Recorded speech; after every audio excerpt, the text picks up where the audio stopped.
सरस्वती नमो नमः। मां सरस्वती नमो नमः। विद्यादायिनी नमो नमः। हंसवाहिनी नमो नमः।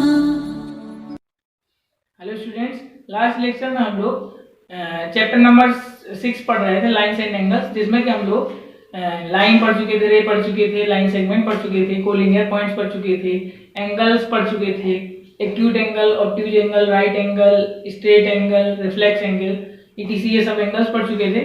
इसके अलावा हम लोग एडजेसेंट एंगल भी पढ़ चुके थे। आज वाले लेक्चर में हम लोग स्टार्ट करेंगे लीनियर पेयर ऑफ एंगल्स। ठीक है, तो आज हम लोग पढ़ेंगे लीनियर पेयर ऑफ एंगल्स। ठीक है, लीनियर पेयर ऑफ एंगल्स। तो लीनियर पेयर ऑफ एंगल्स का मतलब क्या होता है? व्हेन द सम ऑफ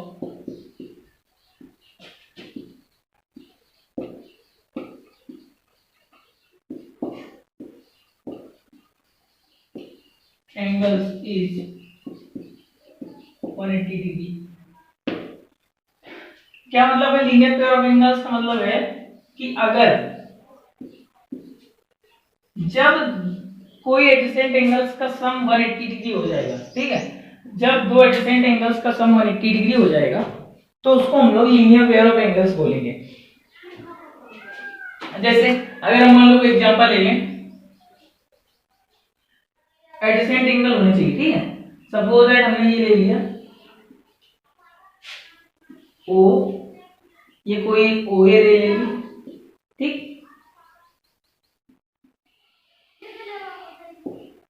ये कोई OB रे हो गई,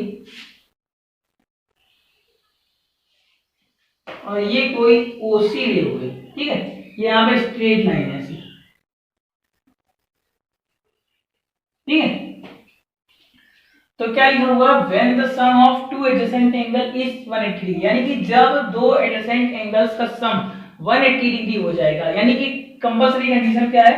वो दोनों एंगल्स एडजेसेंट एंगल होने चाहिए। ठीक है, यहाँ पे देखना ध्यान से ये है कि हम लोग कंफ्यूजन हो जाता है। स्ट्रेट है उसमें सप्लीमेंट्री एंगल और लीनियर पेयर ऑफ एंगल्स में क्या डिफरेंस हो जाता है, क्या दोनों में डिफरेंस है, या कंफ्यूजन हो जाता है कुछ चीजें। तो ध्यान से समझेंगे क्या डिफरेंस है दोनों में, तब समझ में आ जाएगा। लिखा हुआ है कि कोई दो एडजेसेंट एंगल्स होंगे, अगर उनका सम 180 डिग्री हो जाएगा तो वो हमारे लीनियर पेयर ऑफ एंगल्स बोले जाएंगे। ठीक है, यहां पर मान लो एक ये एंगल है, इसकी सपोज दैट वैल्यू है 40 डिग्री, ठीक, और एक ये वाला एंगल है हमारा, इसकी वैल्यू है 140 डिग्री। ठीक, तो ये दोनों एंगल देखा जाए ध्यान से, ये BOC जो एंगल BOC जो है और एंगल AOB जो है, एंगल AOB है। तो सबसे पहले दोनों कंडीशन क्या लिखेंगे? ये दोनों एडजेसेंट एंगल हैं कि नहीं। तो हमने कहा था इन दोनों के एडजेसेंट एंगल चेक करने के लिए क्या करेंगे? नंबर 1 चेक करेंगे, पॉइंट जो होना चाहिए कि कॉमन वर्टेक्स होना चाहिए। तो कॉमन वर्टेक्स क्या है? देखो एंगल AOB ये लिखा हुआ है, ठीक, एंगल AOB और एंगल BOC। देखो AOB और BOC दोनों में O पॉइंट कॉमन है, यानी कि ये जो हमारा जो O है ये हमारा क्या है? वर्टेक्स है। पॉइंट O जो है ये हमारा वर्टेक्स है, और ये वर्टेक्स हमारा क्या है? कॉमन है। BOC के लिए भी BOC एंगल BOC में भी O कॉमन है और एंगल AOB में भी O कॉमन है। तो ये कॉमन हमारा कॉमन वर्टेक्स हो गया। नंबर 2 पॉइंट हमने बताया था कि एक हमारी कॉमन साइड मिलनी चाहिए। क्या बताया हमने? कि एक हमारी कॉमन साइड मिलनी चाहिए। कॉमन साइड हमारी कौन सी मिलेगी? AOB में भी OB आ रहा है और BOC में भी हमारा OB आ रहा है। तो ये वाली हमारी साइड जो है वो कॉमन साइड मिल रही है। इसको हम लोग क्या बोलते हैं? कॉमन साइड बोलते हैं। ठीक, तो दूसरी कंडीशन की हमारी फॉलो करें। तीसरी कंडीशन की हमने बताई थी कि जो नॉन कॉमन साइड्स हैं, यानी ये OC और OA, ये दोनों हमारी कॉमन साइड के अपोजिट साइड में होनी चाहिए। देखा जाए ध्यान से तो ये देखेंगे कि ये हमारी कॉमन साइड है, कॉमन साइड के एक साइड में हमारी दूसरी साइड है नॉन कॉमन साइड और एक दूसरे साइड में। देखो एक ये हमारी इधर है और एक ये हमारी इधर है, ठीक है। तो ये हमारे दोनों AOB और ABOC ये दोनों हमारे एडजेसेंट एंगल हो जाएंगे, क्योंकि ये तीनों कंडीशन फॉलो कर रही है। कॉमन वर्टेक्स भी मिल रहा है, कॉमन साइड भी मिल रही है, और जो नॉन कॉमन साइड्स हैं वो हमारी कॉमन साइड के अपोजिट साइड में। ये कॉमन साइड है, इसके अपोजिट साइड में एक इधर है और एक उधर है, ठीक है। तो ये हमारे दोनों एंगल एडजेसेंट एंगल है।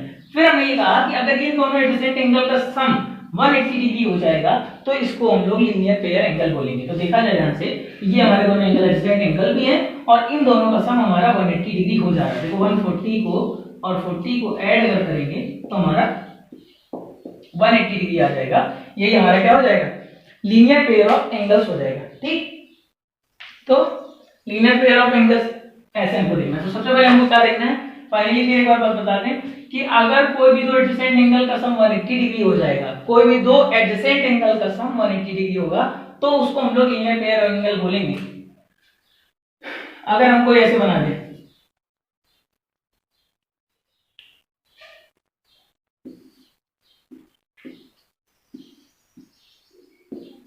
ठीक, मान लो एक एंगल हमने ये ले लिया 50, ठीक, ये एंगल हमने ले लिया, ये ले लिया हमने 130, ठीक, और ये एंगल हमने लोगों ने ले लिया 50। नहीं, ऐसे गलत बन जाएगा।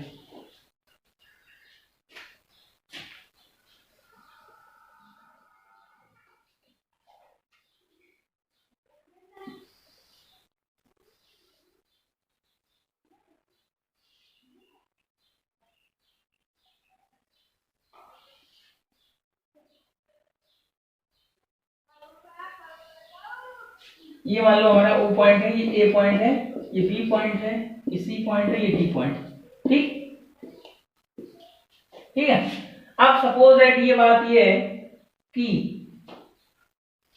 हमारा इन दोनों एंगल्स का सम, ठीक है, ये दोनों हमारे एंगल एडजेसेंट एंगल तो हैं, पर अगर इन दोनों एंगल्स का सम जो है हमारा वो 180 से ज्यादा हो जा रहा है। हमारी स्ट्रेट लाइन अगर हम लोग ड्रॉ करेंगे तो ऐसी नहीं स्ट्रेट लाइन ड्रॉ होगी, ठीक है।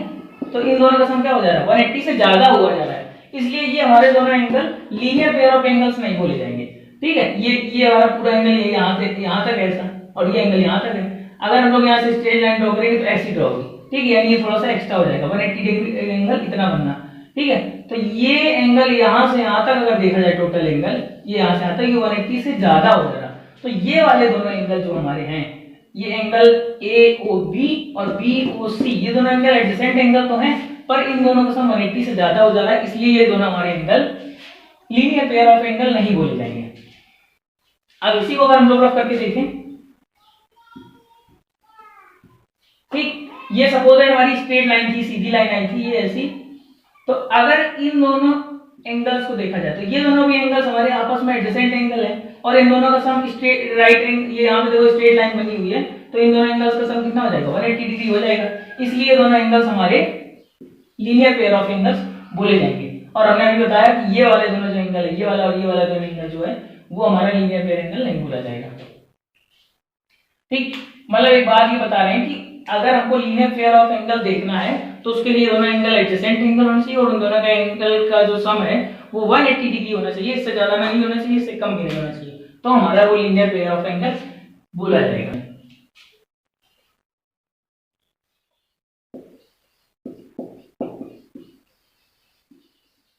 वर्टिकली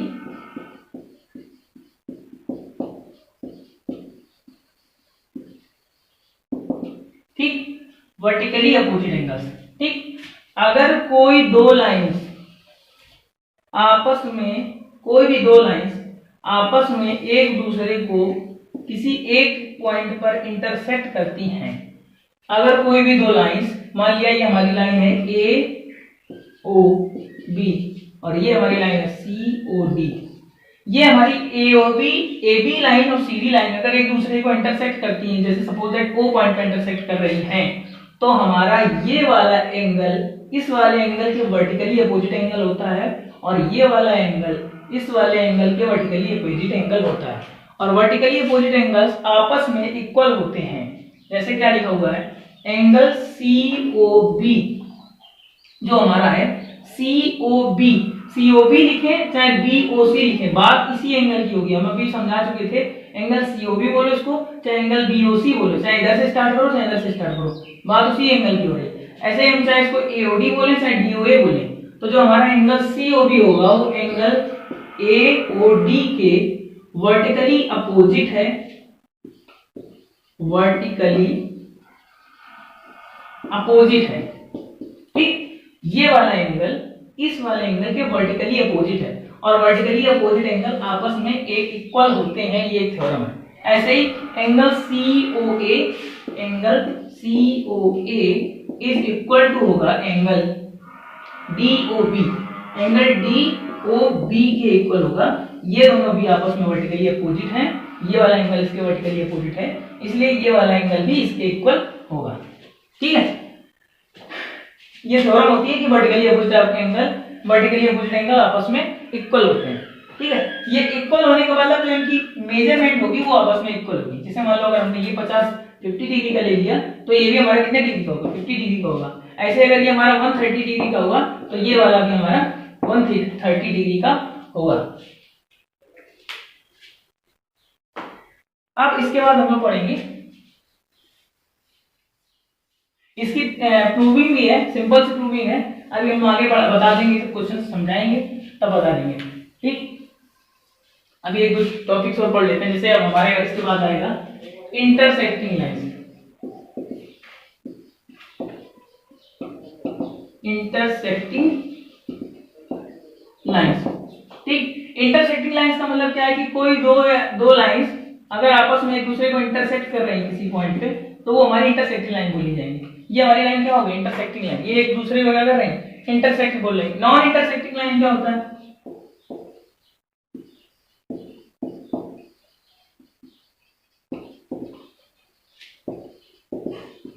ठीक, इंटरसेक्टिंग लाइंस की एक कॉमन डेफिनेशन हम बता सकते हैं कि अगर किसी भी कोई भी दो लाइंस का एक कॉमन पॉइंट मिल रहा है तो उनको हम लोग इंटरसेक्टिंग लाइन बोलेंगे। कोई भी दो लाइंस ले लिया जाए, जैसे मान लो ये हमारी दोनों लाइन है, इन दोनों का एक कॉमन पॉइंट है ये, ठीक, इस कॉमन पॉइंट है, इसीलिए हम लोग इन दोनों को इंटरसेक्टिंग लाइन बोल सकते हैं। अगर किसी भी दो लाइंस का मान लो एक ये सपोज लाइन जा रही और एक ये लाइन जा रही, ठीक, एक ये हमारी लाइन हो गई और एक ये लाइन हो गई, ये सीधी लाइन हो गई और ये भी लाइन हो गई। ठीक, ये दोनों अभी एक दूसरे को कट नहीं कर रहे, यानी इन दोनों का भी कोई भी कॉमन पॉइंट नहीं है, इसलिए इन दोनों को हम लोग नॉन इंटरसेक्टिंग लाइंस बोलते हैं। इन दोनों को आगे बढ़ाएंगे तो हो सकता है वो आगे जाके कट कर जाएंगी, पर अभी एक दूसरे को दोनों कट नहीं कर रहे हैं, तो ये इनमें कोई भी कॉमन पॉइंट्स भी नहीं है, इसलिए इन लोगों को हम लोग नॉन इंटरसेक्टिंग लाइंस बोलेंगे। इसके बाद आगे एक चीज आती है पैरेलल लाइंस।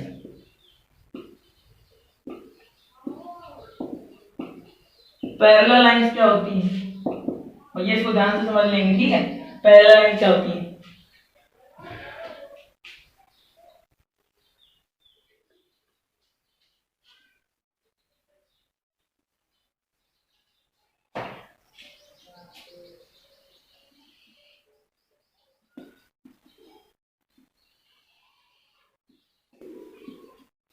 ये दोनों लाइंस आपस में पैरेलल लाइंस बोली जाएंगी। क्यों बोली जाएंगी, अगर इन दोनों लाइंस के करस्पॉन्डिंग पॉइंट्स के बीच की परपेंडिकुलर डिस्टेंस इक्वल रहेगी, हमेशा इक्वल रहेगी। मतलब ये है कि अगर मान लो एक पॉइंट यहाँ पे ए है और एक पॉइंट यहाँ पे बी है, इसके करस्पॉन्डिंग इन दोनों पॉइंट्स की डिस्टेंस, और यहाँ कोई मतलब सी डी पॉइंट है और यहाँ कोई और ऐसे पॉइंट है,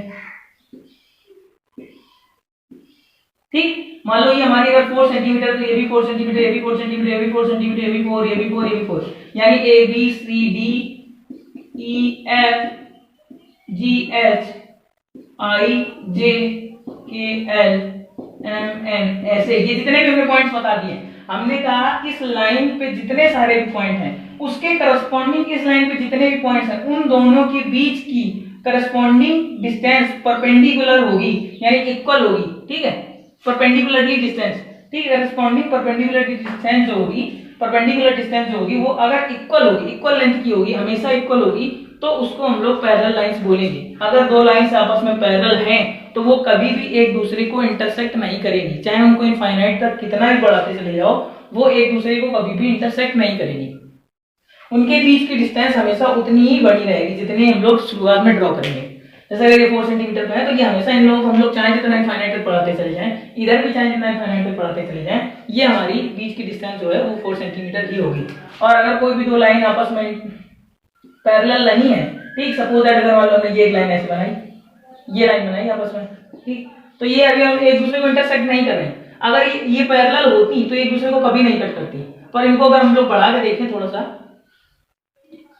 तो ये हमारी थोड़ी दूर पे जाके क्या होगी, कट कर गई जाके, एक दूसरे को इंटरसेक्ट कर गई जाके, तो ये हमारी पैरेलल लाइन नहीं बोली जाएगी, ये हमारी इंटरसेक्टिंग लाइन बोली जाएगी। ठीक है, ये हमारी दोनों क्या है, पैरेलल लाइन। जैसे कि हम लोगों ने जो रेलवे ट्रैक होता है वो पैरेलल ही बिछाया जाता है, अभी मत जाने आगे जाके वो थोड़ा सा तिरछा मिर्चा हो जाता है, टेढ़ा मेढ़ा हो जाता है। ठीक है, आपके जो कॉपी की जो लाइंस ड्रॉ होती हैं वो भी हमारी क्या होती है, पैरेलल होती है, वो कम ज्यादा नहीं होती है, एग्जैक्टली लगभग सेम बनाई जाती है। मे भी कभी गलती से हम लोग जो बनाते हैं कॉपी में तो थोड़ा कम ज्यादा हो सकता है, पर वो पैरेलल ही बनाई जाती है। ठीक है, इसके बाद हम लोग कुछ थ्योरम्स पढ़ेंगे। क्या थ्योरम्स हैं, जैसे कि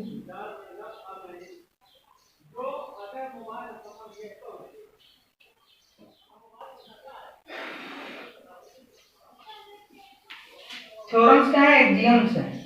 ठीक, एक्सियम्स को हम लोग प्रूव नहीं करते हैं, इनको मान के चलते हैं कि ये हमारा यही होगा। जैसे लिखा हुआ है, if a ray stands on a line then the sum of two adjacent angles, एक हमारी एक्सियम लिखी हुई है 6.1, इसमें लिखा हुआ है if a ray stands on a line, if a ray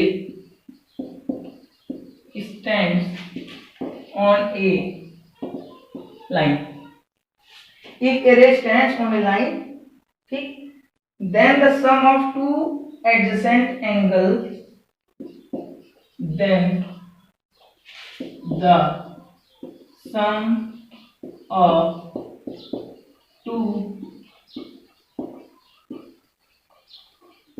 adjacent angles so formed is 180 degree, is 180 degree. ठीक है, if a ray stand on a line then the sum of two adjacent angles so formed is 180 degree.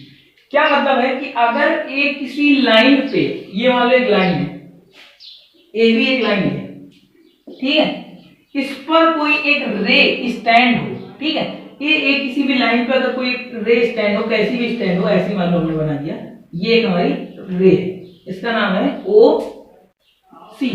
ठीक, the sum of two adjacent angles so formed, मतलब अगर किसी line पे एक रे stand होगी तो जो दो एडजेसेंट एंगल फॉर्म्ड होंगे उन दोनों का सम 180 डिग्री होगा। ठीक है, देखा जाए कि ध्यान से, ये हमारी स्ट्रेट एंगल है, ये स्ट्रेट लाइन है हमारी, स्ट्रेट लाइन का जो एंगल होता है वो 180 डिग्री होता है, या स्ट्रेट एंगल जो हमारा होता है वो 180 डिग्री होता है। अगर स्ट्रेट लाइन पे हमने ये कोई एक एंगल बना दिया, कोई रे स्टैंड कर दी, तो ये एंगल और ये एंगल आपस में एडजेसेंट एंगल होंगे और इन दोनों एडजेसेंट एंगल्स का सम 180 डिग्री होगा, ये कंपलसरी है, ये हमारी एक्सियम बोलती है 6.1। ठीक, हम लोगों को क्या करना है, जब भी क्वेश्चन करना है तो हम लोगों को क्वेश्चंस में जरूरत पड़ेगी, जब हम लोग क्वेश्चन सॉल्व करेंगे तो हम लोग जैसे कभी कभी ऐसे यूज कर लेंगे, ऐसे लिख लेंगे, मान लो डायरेक्ट अगर कहीं ऐसी सिचुएशन आई किसी क्वेश्चन में तो हम लोग ऐसे लिख लेंगे, angle A O C plus angle B O C equal to 180 degree. ठीक, ऐसी सिचुएशन कहीं मान लो ऐसा ये चीज दिखी, ये चीज अगर दिखेगी तो हम लोग डायरेक्टली इसको 180 डिग्री के इक्वल रख लेंगे। अगर 180 डिग्री के इक्वल रख लेंगे तो ब्रैकेट में हमको उसके बगल में रीजन बताना पड़ेगा, और रीजन में क्या बताएंगे, रीजन में ये बताएंगे if a stand on a line then the sum of two adjacent angles so formed is 180 degree. इसका मतलब ये हमको रटा होना चाहिए और ये हमको याद होना चाहिए है। हम लोग एक्सियम 6.1 नहीं लिख सकते हैं। ठीक है, हम लोग क्या लिखेंगे, ये पूरा स्टेटमेंट उसके ब्रैकेट में लिखेंगे कि अगर किसी लाइन पर कोई एक रे स्टैंड होती है, अगर किसी लाइन पर कोई एक रे स्टैंड होती है, ठीक, तो उन एडजेसेंट एंगल्स का सम, जो एडजेसेंट एंगल हमारे बनते हैं उन दोनों एडजेसेंट एंगल्स का सम 180 डिग्री होता है, ये कंपलसरी होता है। इसके बाद हम लोग पढ़ेंगे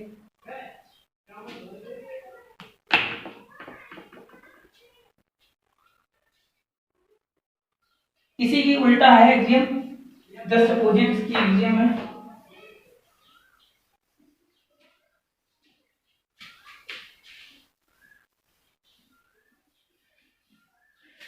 इसमें अभी हमने बताया, इसमें एक्सियम 6.2 जो है 6.2, इसमें लिखा हुआ है if the sum of two adjacent angles, if the sum of two adjacent angles is 180 degree, is 180 degree, ऐसा बना हुआ है, is 180 degree, then the non-common arms, then the non-common arms of the angles form a line, of angles of the angles of the angles form a line। इसका मतलब क्या है, अगर किन्हीं दो एडजेसेंट एंगल्स का सम 180 डिग्री होगा तो जो non common arms angle form करेंगी वो एक लाइन बनाएंगी। जैसे जो नॉन कॉमन आर्म्स होंगी वो एक लाइन बनाएंगी। जैसे अगर हमने मान लो ले लिया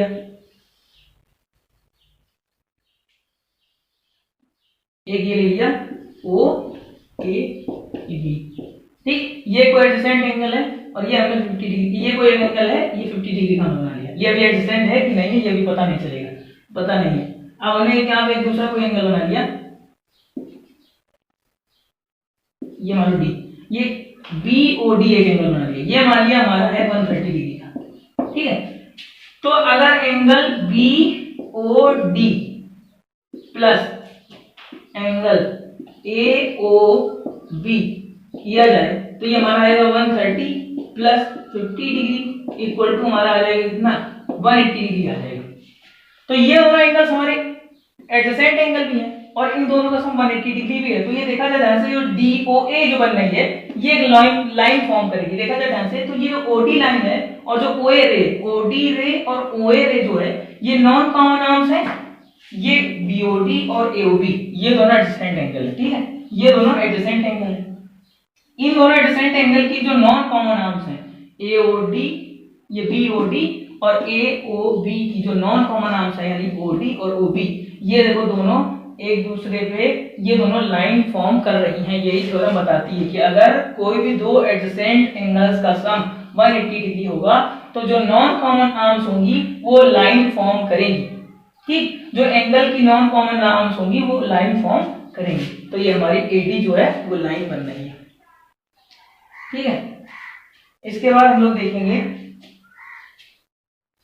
हाँ अभी हम लोगों ने इंटरसेक्टिंग लाइन पढ़ा था, वर्टिकली अपोजिट एंगल पढ़ा था। उसके बाद हमने बताया कि जो वर्टिकली अपोजिट एंगल होते हैं वो आपस में इक्वल होते हैं, उनकी जो वैल्यू होती है वो आपस में इक्वल होती है। अब वही थ्योरम में आ गया, हमने कहा था वो भी थ्योरम में आएगा, ये समझा देंगे, ये एक थ्योरम होती है तो वो कैसे इक्वल होती है हम लोग बता देंगे। तो थ्योरम नंबर हमारी जो 6.1 है, if two lines intersect each other then the vertically opposite angles are equal. लिखा हुआ है theorem 6.1, if two lines intersect each other, if two lines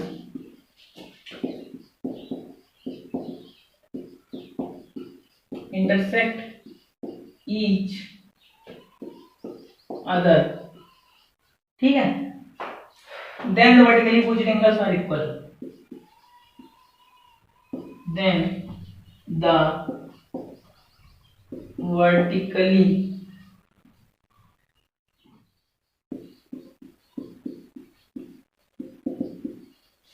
opposite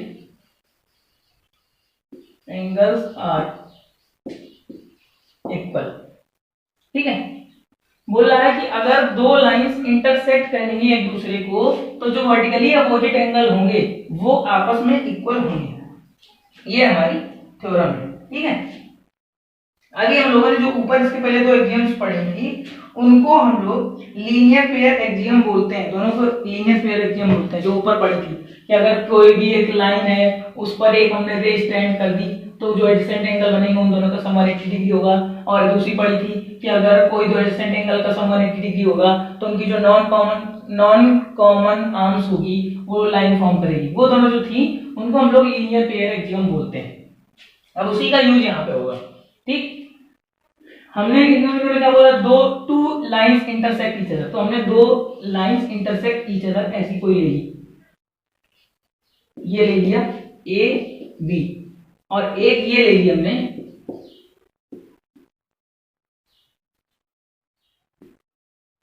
C D. ठीक।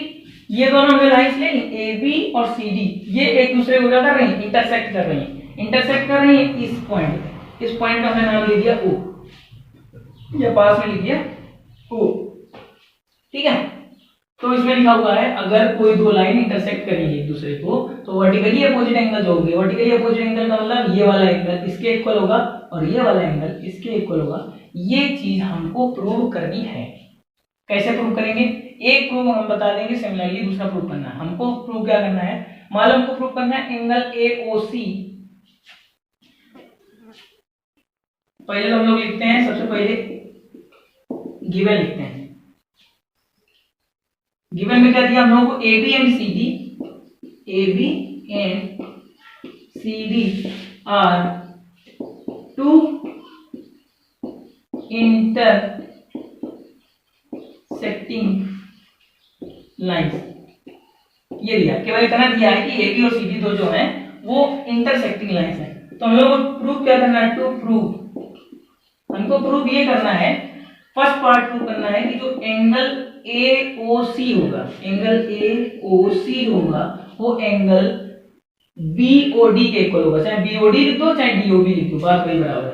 एंगल BOD के इक्वल होगा। फर्स्ट पार्ट ये प्रूव करना है। सेकंड पार्ट हमें इसे प्रूव करना है कि जो एंगल BOC होगा वो एंगल AOD के इक्वल होगा। एंगल BOC जो होगा वो एंगल AOD के इक्वल होगा। ये दो चीजें हमको प्रूव करनी है। तो हम लोग यहाँ इसका प्रूफ स्टार्ट करते हैं। प्रूफ। ठीक।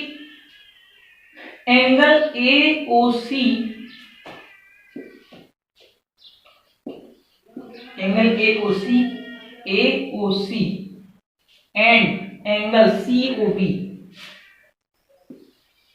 Angle COB are two adjacent angles.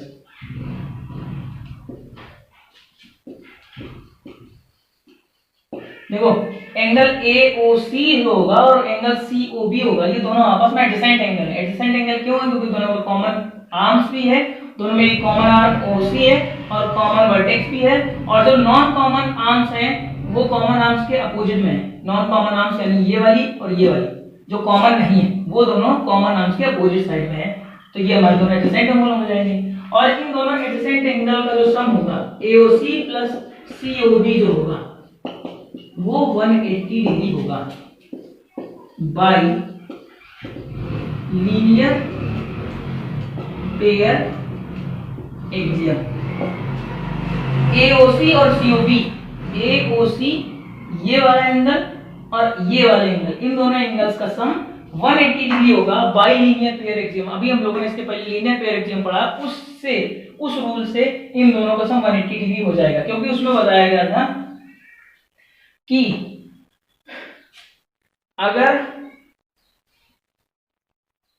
अगर किसी लाइन पे, ये देखो हमने एक AB लाइन ड्रॉ की थी, AB और CD दो लाइन ड्रॉ की थी। हमने कहा था कि अगर AB लाइन पे अगर कोई एक रे स्टैंड होगी तो उन दोनों एडजेसेंट एंगल्स का सम 180 डिग्री होगा। तो यही वाला हो जाएगा। ठीक, ये हमारा पार्ट फर्स्ट हो जाएगा। इसको हम क्वेश्चन नंबर 1 दे देंगे। ऐसे ही सेम टू सेम क्या हो जाएगा, एंगल COB जो होगा वो हमारा BOD, angle COB plus angle BOD is equal to V 180 degree हो जाएगा। यहाँ भी ब्रैकेट में रीजन लिख देंगे बाई लीनियर पेयर एक्सियम। ठीक है, ऐसे ही ब्रैकेट में रीजन लिखते हैं कि ये क्यों हुआ। अभी वही से बताया ना COB और BOD, देखो COB और BOD, देखो ये CD जो है वो लाइन है और उस पे ये रे स्टैंड की है OB, तो ये दोनों एडजेसेंट एंगल होंगे और इन दोनों एडजेसेंट एंगल्स का सम कितना होगा 180 डिग्री होगा, क्योंकि लाइन पे एंगल बनना है। तो लाइन पे एंगल जो होता है वो लीनियर पेयर एंगल से लीनियर पेयर एक्सियम से 180 डिग्री का हो जाता है। तो ये हमारी क्वेश्चन नंबर 2 बन गई।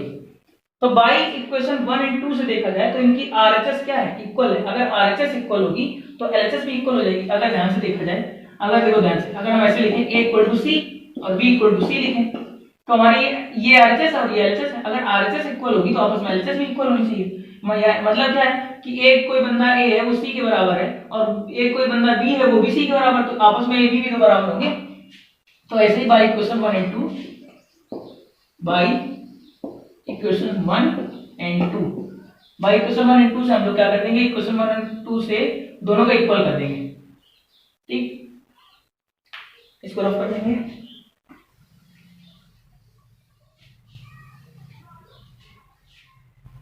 Angle COB plus angle BOD equal to हमारा हो जाएगा angle AOC plus angle COB, angle COB। ठीक भैया, COB इधर भी ऐड है और COB इधर भी ऐड है, तो कोई भी सेम चीज अगर दोनों साइड इक्वल की दोनों साइड ऐड होती है तो वो कट जाती है। ये और ये हमारा क्या हो जाएगा, कट जाएगा। कैसे कट जाएगा, अगर हम मान लो x प्लस वाई लिखे और यहाँ लिखे हम लोग z प्लस एक्स, भैया x इधर भी ऐड है और x इधर भी ऐड है, सेम वैल्यू अगर दोनों तरफ ऐड होती है तो ये दोनों कट जाती है। कैसे कट जाती है, अगर हम लोग इसको इधर ट्रांसपोज कर दें तो ये हमारा क्या बन जाती है इक्वेशन, ये बन जाती है y equal to z plus x और ये वाला x हमारे इधर प्लस का था तो उधर जाकर माइनस में हो जाता, तो ये माइनस हो जाएगा। तो ये दोनों हमारे क्या हो जाएंगे, कैंसिल हो जाएंगे। सब लोग जानते हैं, अगर हमने बता दिया सबको उतरना समझ में आए तो कैसे कट गया। तो ये हमारा COB और COB क्या हो गया, कैंसिल हो गया। तो हमारा बच क्या गया, एंगल BOD जो है वो इक्वल हो गया एंगल AOC के। ये हमारा फर्स्ट पार्ट प्रूव हो गया। एंगल BOD AOC के इक्वल प्रूव हो गया, ये फर्स्ट पार्ट प्रूव हो गया। देखो एंगल BOD कहां पे है, ये हमारा C है। एंगल BOD एंगल AOC के इक्वल प्रूव हो गया, ये वाला एंगल हमारा इसके इक्वल प्रूव हो गया। ऐसे ही सिमिलरली हम लोग क्या करेंगे, ये वाला इसके इक्वल प्रूव कर देंगे। कैसे प्रूव करेंगे, अभी हम लोगों ने एक बार इन दोनों को सब 180 के इक्वल रखा था, फिर इन दोनों के एक बार 180 के इक्वल रखा था, फिर दोनों को LHS RHS इक्वल कर दिया था। अब क्या करेंगे, एक बार इन दोनों को 180 के इक्वल रखेंगे और एक बार इन दोनों को 180 के इक्वल रखेंगे। ठीक है, ऐसे ही करके सिमिलरली करके हम लोग क्या कर देंगे, इन दोनों को भी इस वाले को इसके इक्वल प्रूव कर देंगे। सेम टू सेम कर लेंगे। अगर नहीं समझ में आएगा तो कमेंट कर देंगे, हम उसको नेक्स्ट लेक्चर में बता देंगे। तो ये थ्योरम भी हमारी कंप्लीट हो गई है। ठीक है, तो आज हम लोग इतना ही रखते हैं। इसके बाद हमारे जो एग्जांपल्स हैं वो हम लोगों को कर लेने, समझ लेने हैं, खुद को करने हैं आपस में क्या मतलब खुद से करने हैं। अगर नहीं आएंगे तो उसको कमेंट में लिख देना है, तो हम उसको समझा देंगे। ठीक है, और इसके बाद एक्सरसाइज हमारी 6.1 है, बहुत सिंपल एक्सरसाइज है, इसी कॉन्सेप्ट पे बेस्ड है। जितने भी अभी लेक्चर में बताए गए हैं, या अभी कुछ चीज समझ में नहीं आई तो लास्ट लेक्चर हमारा जरूर देख लेना, ताकि उसमें समझ में आ जाए कुछ चीजें जो बताई गई। तो हमारी एक्सरसाइज 6.1 कंप्लीट हो जाएगी। इसके बाद हम लोग आगे कंटिन्यू करेंगे। आज के लिए इतना ही, थैंक यू।